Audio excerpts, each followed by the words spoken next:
በስመ አብ ወወልድ ወመንፈስ ቅዱስ አሐዱ አምላክ አሜን።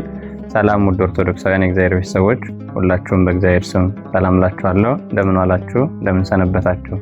አምላካችን እግዚአብሔር ለዚህ ዕለት ለዚህ ጊዜ ስላደረሰን ስሙ ለዘላለም የተመሰገነ ይሁን። ለእግዚአብሔር ቅዱስ ፈቃድ ከዛሬ ጀምሮ በተከታታይ ምስጢረ ቀንዲል የሚባል ትምህርት በተከታታይ እንመለከታለን። አምላካችን እግዚአብሔር በመካከላችን ተገኝቶ እንዲያስተምረን ቅዱስ ፈቃዱ ይሁንልን። ለዛሬ እንደ መግቢያ የተወሰነ ነገር ላችሁና በተከታታይ አፈጻጸሙን ሙሉ ትምህርቱን ደግሞ በተከታታይ እንመለከታለን ማለት ነው። ለዛሬ እንደ መግቢያ የተወሰነ ሐሳቦችን እናነሳለን። መግቢያ ላይ ቅድም እንዳነሳሁት ምስጢረ ቀንዲል የሚባለው ምስጢር በቤተክርስቲያናችን ሰባቱ ምስጢራት ከሚባሉት መካከል አንዱ ነው። ቤተክርስቲያናችን ሰባት ምስጢራት አሏት። በእርግጥ የቤተክርስቲያን ምስጢራት በቁጥር የሚወሰኑ ሆኖ ሳይሆን ነገር ግን ደግሞ ፍጹም ለማለት ሰባት ምስጢራት አሏት ቤተክርስቲያናችን።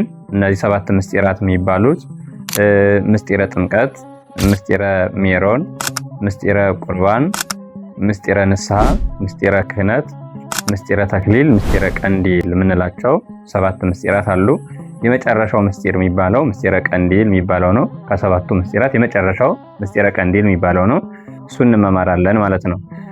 የቤተክርስቲያን ምስጢር ሰባት የሆኑበት ምክንያት እንደምታውቁት በመጽሐፈ ምሳሌ ምዕራፍ 9 ላይ ቁጥር 1 ላይ ነብየ እግዚአብሔር ቅዱስ ሶሎሞን እንዲህ ብሎ ይናገራል። ጥበብ ሐነጸት ቤተ ወአቀመት ላቲ ሰባተ አዕማደ፣ ጥበብ ቤትን ሰራች ሰባት ምሰሶንም አቆመች ብሎ ይናገራል። ጥበብ የተባለው እግዚአብሔር ነው እንደሚታወቀው። ሰባት ምሰሶ የተባሉት ደግሞ የቤተክርስቲያን ምስጢራት ሰባቱ ምስጢራት ያልኳችሁ አሁን የምንመማራቸው ትምህርቶች ናቸውና ከዚህ የተነሳ የነቢያቱን ትንቢት ለመፈጸም ፍጹም ለማለት ሰባት ብላ ቤተክርስቲያን ልዩ ልዩ ጸጋዎችን ለልጆቿ የምታድልበት ሰባት ምስጢራት አሏት። ከነሱ መካከል አንዱ ምስጢረ ቀንዲል ይባላል። ምስጢረ ቀንዲል ሌላው የፈውስ ምስጢር ተብሎ የሚጠራ ምስጢር ነው። የፈውስ ምስጢር ፈውስ የሚደረግበት ነው። ምዕመናን በደዌ ሥጋ በደዌ ነፍስ ሲቸገሩ ሲታመሙ የቤተክርስቲያን አባቶች ለታመመው ወይም ደግሞ ለታመሙ ምዕመናን የሚፈጸም ምስጢር ነው ማለት ነው። ምስጢረ ቀንዲል የሚባለው እሱ ነው። ይህንን ነው በተከታታይ የምናየው። ለዛሬ እንደ መግቢያ የተወሰነ ነገር ላችሁና በተከታታይ እንመለከታለን ማለት ነው። ምስጢረ ቀንዲል ማለት ምን ማለት ነው የሚለውን ትርጉሙን እንመለከታለን። የመጀመሪያው ቀንዲል ማለት የላቲን ቋንቋ ነው። ቀንዲል ማለት መብራት ተብሎ ይተረጎማል። መብራት ማለት ነው።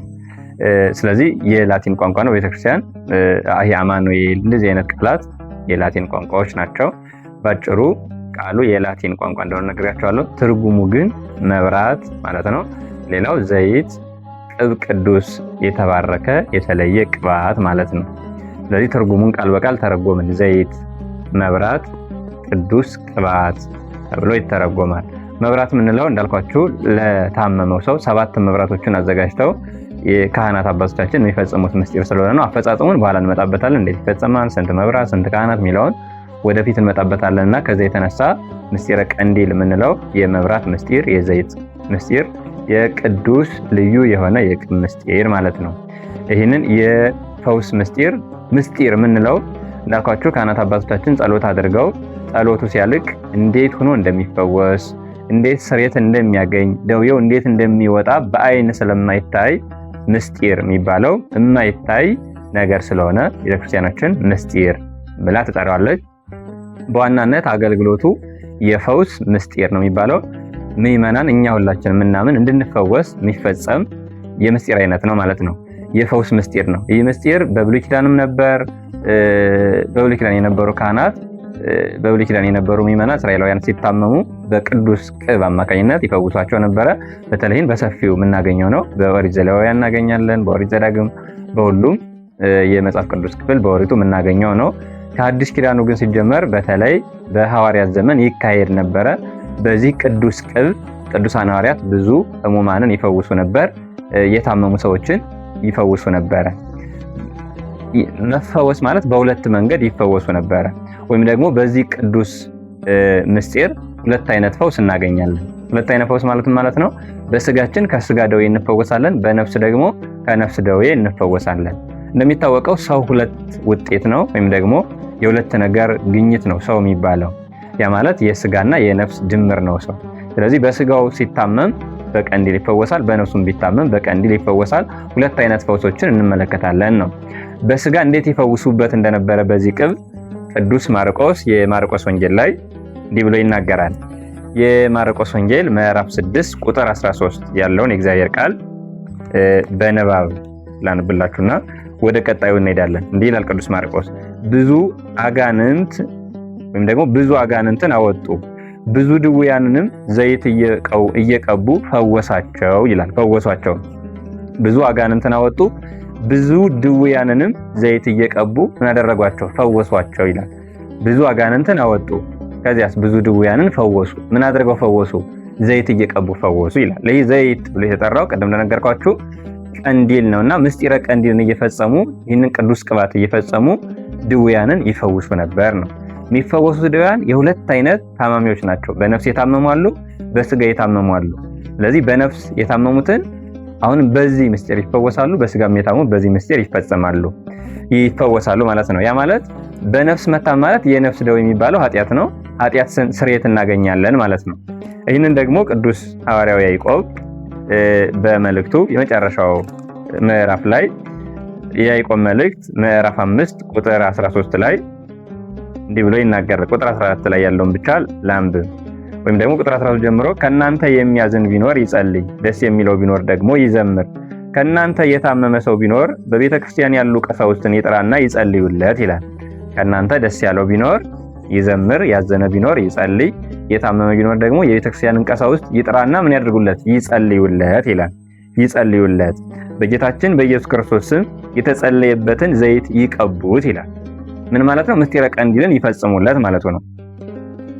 ይፈጽሙ ወይም ደግሞ ይቀቡት ካለ በኋላ የሃይማኖት ጸሎት ድውዩን ይፈውሰዋል፣ እግዚአብሔርም ያስነሳዋል፣ ኃጢአትንም ሰርቶ እንደሆነ ይሰረይለታል ይላል። ተመልከቱ፣ እግዚአብሔር ይፈውሰዋል አለና በስጋ እንደምንፈውስ ተናገረና ኃጢአትም ሰርቶ እንደሆነ ምን ይላል? ይሰረይለታል ብሎ ይናገራል። ስለዚህ በዚህ ምስጢር ሁለት ፈውስ እናገኛለን የተባለው ከዚህ የተነሳ ነው። በስጋም በነፍስም እንፈወሳለን ማለት ነው። ነገር ግን ይህ ምስጢር ሲፈጸም ኃጢአት ይሰረያል ማለት ንስሐን ይተካል ማለት አይደለም። ለምንድነው? ወደዚህ ምስጢር ሲገባ በንስሐ ነው የሚመጣው። መጀመሪያ ንስሐ መግባት አለበት። ንስሐ ገብቶ ስለሆነ ይህ ምስጢር የሚፈጸምለት በስጋም በነፍስም ዳነ ይባላል። ቤተክርስቲያን ከሌላ ሕክምና ቤት የምትለየው ምንድነው? በስጋም በነፍስም ነው የምትፈውሰው። አንድ ሰው ወደ ጸበልም ቢሄድ ይህ ምስጢርን ቢፈጸምለት ምን ይደረጋል? ንስሐ ገብቶ የነፍሱንም ደዌ አርቆ ነው የስጋውን ደዌ የሚታከመውና ከዚህ የተነሳ ሁለት አይነት ፈውስ እናገኛለን። ባጭሩ ቀንዲል የሚባለው የፈውስ ምስጢር ይባላል። በስጋም በነፍስም የምንፈወሰው በዚህ ምስጢር አማካኝነት ነው ማለት ነው። በነፍስ የምንፈወሰው ንስሐ ገብተን ወደዚህ ስንቀርብ ነው። በስጋ ደግሞ በዚህ ምስጢር አማካኝነት እንፈወሳለን የሚል ሐሳቦችን ነው እየተናገርኩ ያለሁት። ክርስቶስም ሁለት አይነት ህመምተኞችን ነው ሲፈውስ የነበረ ታስታውሳላችሁ። ህሙማነ ስጋን በታምራት ህሙማነ ነፍስን ደግሞ በትምህርት ያድን ነበር ማለት ነውና ይህ ምስጢር በሁለት መንገድ የምንፈወስበት ድንቅ የቤተክርስቲያናችን ምስጢር ነው። ማን? ምስጢረ ቀንዲል የሚባለው ማለት ነው። ይህንን በደንብ ልንረዳ ያስፈልጋል። ቤተክርስቲያን አንዱ ሰባቱ ምስጢራት ከሚባሉት መካከል አንዱ ትልቅ ቦታ የሚሰጠው ምስጢር ነው። ይህንን ምስጢር የሚፈጽሙ ከተቻለ 7 ሊቃነ ጳጳሳት ናቸው የሚፈጽሙት። 7 ሊቃነ ጳጳሳት ወይም ደግሞ ካልተገኘ ደግሞ 7 ካህናት ሆነው ነው የሚፈጽሙት። የሚፈጸመው ቅድም እንደነገርኳችሁ በመብራት ፈትል እንዲህ ተደርጎ የሚፈጸም ምስጢር ነው። ሌላውን ዝርዝሩን አፈጻጸሙን በሌላ ጊዜ እንመጣበታለን። ነገር ግን ምስጢረ ቀንዲል የሚባለው ባጭሩ ሁለት ፈውስ እናገኛለን። በነፍስም በስጋም እንፈወሳለን ማለት ነው። ቤተክርስቲያን ለታመሙ ልጆቿ የምትፈጽመው ድንቅ ምስጢር ነው። በብሉይም በሐዲስም የምናገኘው መጽሐፍ ቅዱሳዊ የሆነ ምስጢር ነው ማለት ነው። እንዳልኳችሁ ቤተክርስቲያን ስንታመም ዝም ብላ ሳይሆን የምትተወን በዚህ መልኩ ትፈውሰናለችና ወደፊት አፈጻጸሙን የምናገኛቸውን ጥቅሞች በደንብ እንመጣባቸዋለን። ባጭሩ ግን ሁለት ነገር እንደምናገኝ እየነገርኳችሁ ነው። በስጋም በነፍስም እንደምንፈወስ እየነገርኳችሁ ነው። በተከታታይ ሌሎችን ትምህርቶች እንመጣባቸዋለን። እንደ መግቢያ እንደ መታወቂያ ይህን ካልኳችሁ ትምህርቱን እዚህ ጋር ላቁምና ይህንን ፔጅ ሰብስክራይብ በማድረግ ሌሎችም እንዲዳረስ አድርጉ። በተከታታይ ልዩ ልዩ የቤተክርስቲያን ትምህርቶችን ይዘን እንመጣለን፣ እንመማራለን እግዚአብሔር ከፈቀደ ማለት ነው። ስለዚህ ሌሎችም እያዳረሳችሁ ትምህርቱን እንከታተላለን ማለት ነው። ስለነበረን ጊዜ አምላካችን እግዚአብሔር ስሙ ለዘላለም የተመሰገነ ይሁን።